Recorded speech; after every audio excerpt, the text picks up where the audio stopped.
It's 1986, Newark, and Michael Morrison is offered the opportunity of a lifetime. A new job, a fresh start with a secure future, as a cop. But Mike has no idea he's about to join what he calls the biggest gang in America. I'm Seren Jones, and this is Black and Blue, Behind the Badge, a story about what happens when you have to pick a side. Follow Black and Blue, Behind the Badge on Apple Podcasts, Spotify, Amazon Music, or wherever you get your podcasts. You're listening to a Frequency Podcast Network production.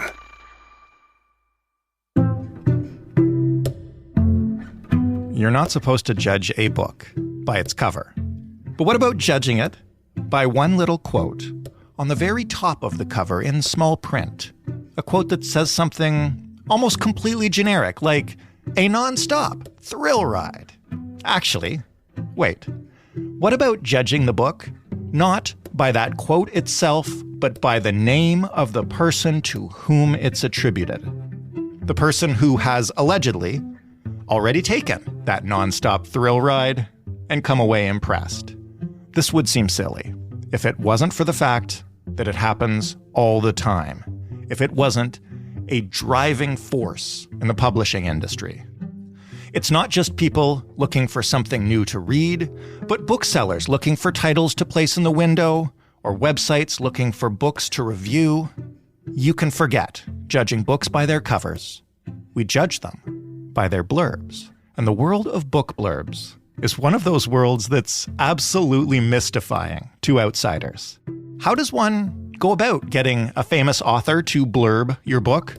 Who writes those blurbs? The authors themselves? Their publishers? The author of the actual book? Who makes the ask? Please review my book and say something nice so I can put it on the cover. Do the authors blurbing books actually even read them? And how come 6 words from an author who didn't write the book can make or break the success of the author who did? Today, we'll find out. I'm Jordan Heath Rawlings. This is The Big Story. Sophie Vershbow is a freelance journalist, a content strategist, a former member of the publishing industry who wrote about the world of book blurbs for Esquire. Hey, Sophie. Hi. Thanks for having me. You're very welcome. Have you ever purchased a book because of a blurb? Oh, absolutely. I left publishing the industry about a year and a half ago. And so for the first time this summer, I actually found myself in bookstores not knowing what all the best, biggest books of the year were. And I can tell you this summer, I myself was looking at blurbs to really help guide me. Okay, so at face value then, why do these things exist? What is the point of a book blurb? Is it that, just that? So book blurbs sort of at face value are used mainly as advanced praise for books. So editors, agents, or primarily the author go out to other authors in that field. If you're a thriller author, you'd probably be looking for other thriller writers, comp authors, or other notables in your field, especially if you're writing a nonfiction book, to provide advanced praise, to read that early manuscript and help start telling a narrative about the book. That praise is often used on the book jacket, so something that the consumers end up seeing. But so much of what my piece investigates is really how these blurbs are used as internal signals more than anything to signal which books are important to other people in the industry. How long has that been going on? How far does the practice go back? So the earliest example of the practice is actually from 1855. Ralph Waldo Emerson blurbed Walt Whitman's Leaves of Grass. He wrote just a really gushing letter to him telling him how much he loved the book. And that was used on the paperback edition of it. That was sort of the first example. That's a hell of a first example. I know. It's a really fun story. And the first example of the word blurb being used is pretty fun, too. It was at an American Bookseller Association dinner in 1907. And a humorist there had actually made his own sort of fake book jacket with a cutout advertisement on it and a fake blurb. And that's sort of how it all started being called that and used more widely. And as early as 1936, Orwell, in a defense of the novel, talks about how much he hates blurbs. So they've definitely been around for a long time.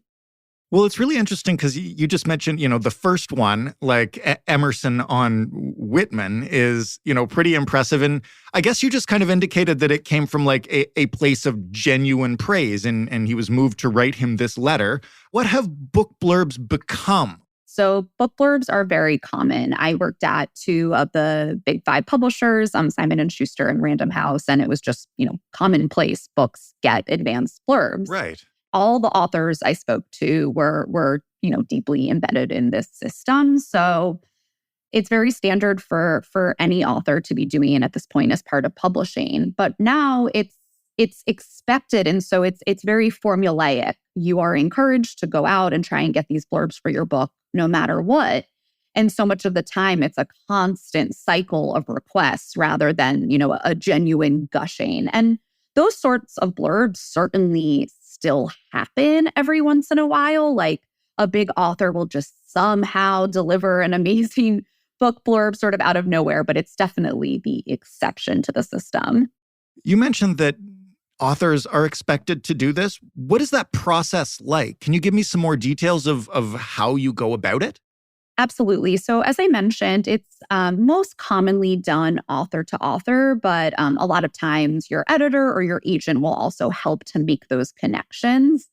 And it was described to me by one bestselling author who asked to remain anonymous, a very large author, as Sisyphusian, just a constant cycle of asking and being asked that never ends and you feel like you can never escape. It's a lot of cold pitching and going out to authors you admire and basically asking for an unpaid favor. And the overwhelming majority of people I talked to, and I talked to a lot of people for this story, was that it's just the most miserable part of being an author. Being asked to do it, having to keep asking to do it, just something that everyone seems to really dread. If I'm looking at blurbs on the cover of a book and I see an author that I like has said, like, this is a great book, has that author always read that book?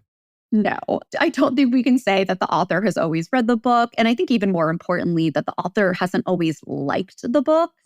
It was a little harder to get, a ton of people on record saying, I never read the book and I just give these blurbs. I certainly heard anecdotally that happens and also believe that happens. But I do think it's more common that authors, out of a sense of obligation or not wanting to ruffle feathers in what is a professional or otherwise friendship between authors, you don't want to say something mean about your friend's book or hurt their chance. I also spoke to one author who I thought made a great point of saying, she was asked to blurb a book of an author. She's a white author and a Black author who she had a professional relationship with, and she would never want her perspective in that conversation to be, an overly loud one. And so she felt obligated to give the book a better blurb for a reason like that. That's just, one really anecdotal example. But I think there's all sorts of reasons of sort of a survivor's guilt of I'm the author who is being asked to blurb now. I want to, help other authors and help advance them in the industry. I can't just go trash their book in a blurb. I need to say something nice.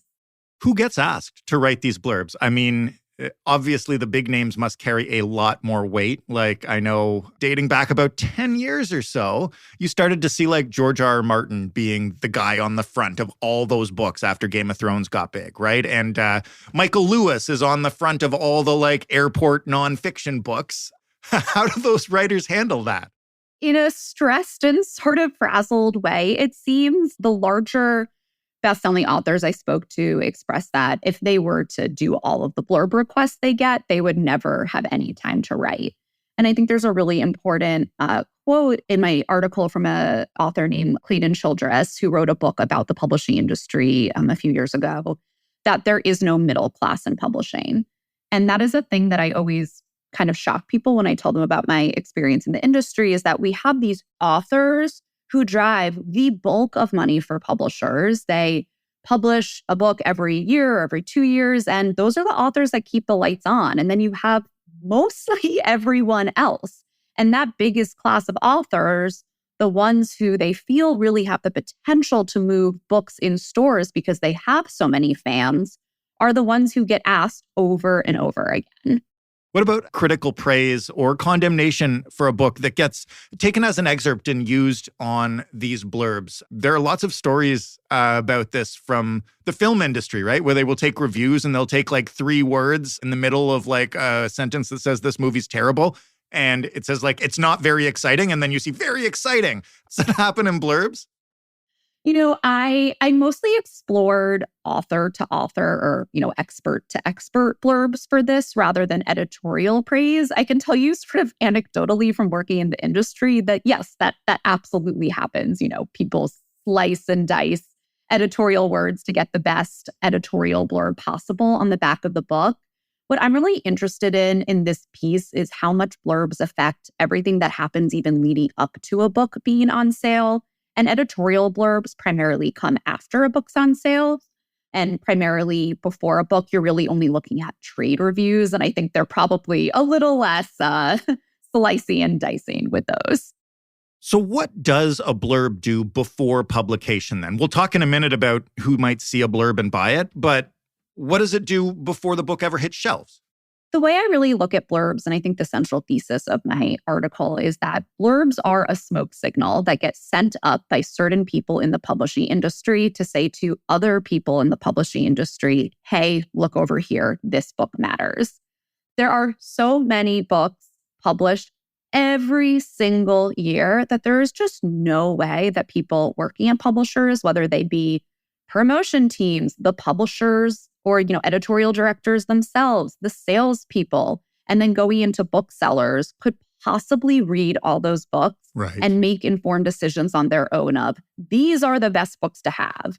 And so those signals need to come from somewhere. And because blurbs are one of the earliest signals that we get, they're coming usually before a book is on sale. They're coming as everyone internally is deciding how much attention to give this book. And we're talking about things like marketing budget. If an author goes on tour, how much internal support is put behind because publishers have to prioritize like any other business.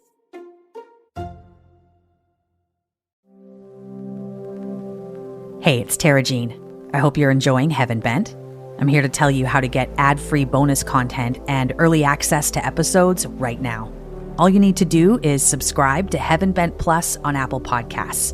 When you subscribe, you get to be the first to hear new episodes, all ad-free. You'll also hear exclusive behind-the-scenes interviews and other bonus content. And you'll be supporting this work, so I can continue giving you future seasons of Heaven Bent. Follow the link in the show notes to subscribe. If you like Heaven Bent, you'll love Heaven Bent Plus.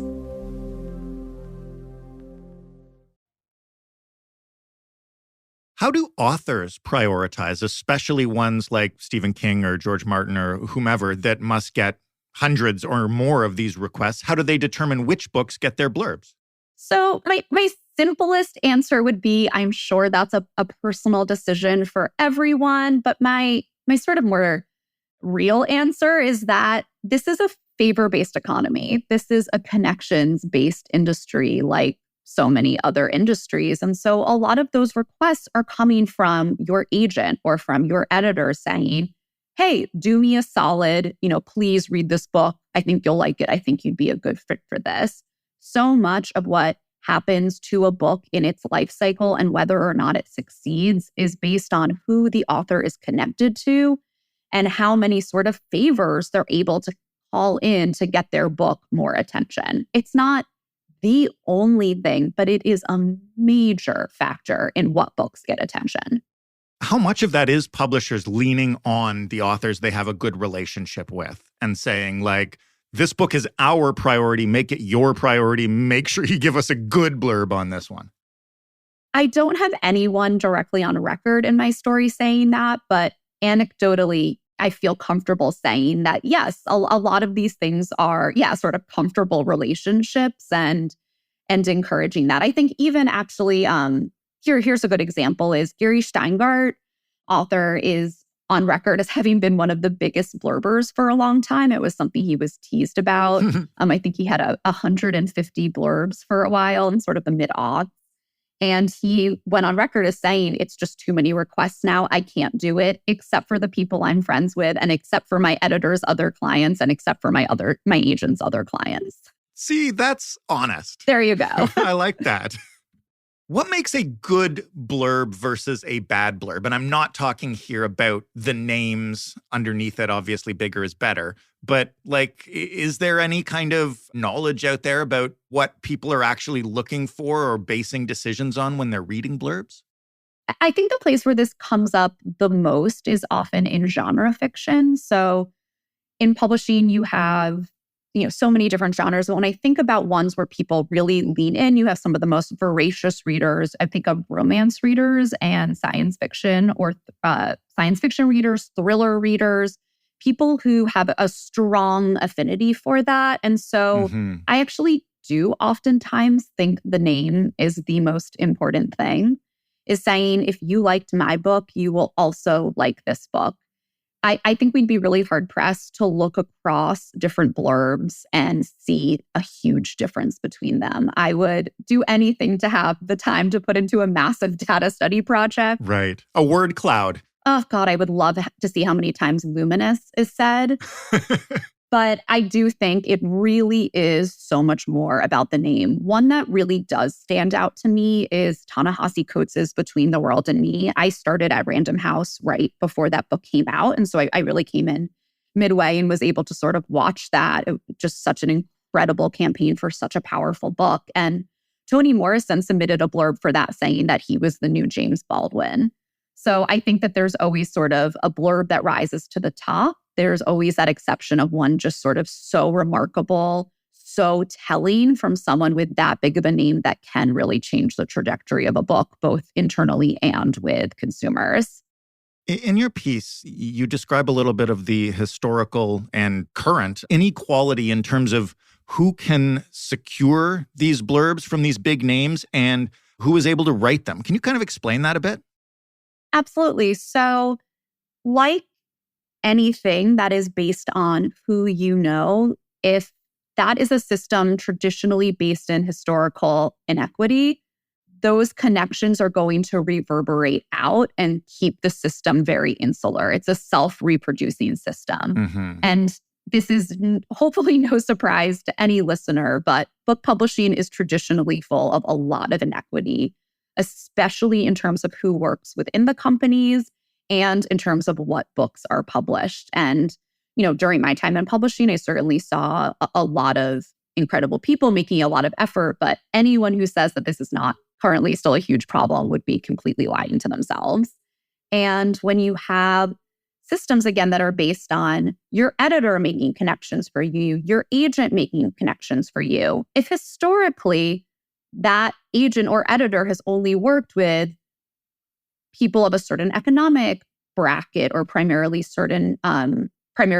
white people or any other, marginalized sort of group we want to talk about not getting attention, that has the potential to replicate outwards. And I spoke to a few different BIPOC authors who felt that there were frankly just less best-selling big name BIPOC authors for them to ask for blurbs and get blurbs from, because the ones who had risen already to that best-selling status were even more over-asked than their white counterparts because there's fewer of them. If nobody likes asking for them, none of the big authors like doing it. And, now that they are on every book, I imagine there's a law of diminishing returns here when, you expect to see good blurbs from big authors on a new book. How do these continue? I think they continue because no one knows what to do instead.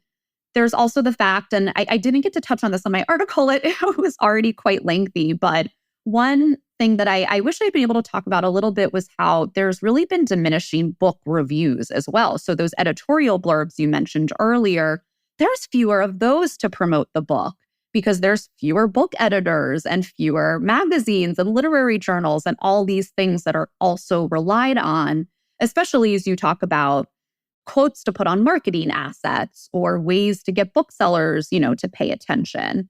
So I think part of the problem is that they are so ubiquitously used, it's kind of hard to think about not having them. I suggest what I think are two pretty reasonable suggestions at the end of my piece that really bubbled up from different conversations I had. One being to push back on how early blurbs are being solicited. I talked to a lot of people who mentioned that earlier in their careers or that they had seen blurbs really being asked for, the manuscripts in, the galleys in, it's being sent out to press where, 5 to 6 months before a book is out. And that's when blurbs are happening to land on the final cover. And I was talking to people who were asked to include blurbs on their book proposal. That is asking someone to have connections before they have even been given the opportunity to get one foot in the industry, to get an agent and have that be your first step and have someone tell you how to do this. So that's really favoring people who have been to MFA programs. Once again, historically, upper financial bracket. The second thing is to have repeat best-selling authors rely more on what is traditionally called praise for the authors instead of blurbs. So that's either editorial reviews from previous books of theirs or blurbs from previous books of theirs, and using those as promotional materials for their new books.